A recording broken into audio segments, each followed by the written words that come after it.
քանի որ խոսում ենք մի բան էլ էլի ասեմ, նախ շատ կարևոր է որ այս խոշտանգումների դեմ պայքարի գործիքակազմը ավելացնում ենք, ես ինքս խոսել եմ անցյալ տարի էլ մի քանի կոնկրետ դեպքերի մասին քննչական մարմինների կողմից խոշտանգումների եւ մենք չպետք է վախենանք դրա մասին բարձրաձայն խոսել, որտեղ որևէ խոշտանգման դեպք մեր երկրում չպետք է լինի եւ դա անթույլատրելի պետք է լինի,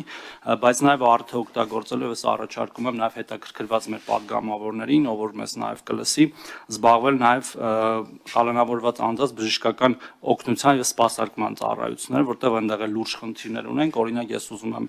ասել, որ այս վերջերս մի շատ ցավալի դեպք է տեղի ունեցել, որին ես անձամբ տեղյակ եմ, որովհետև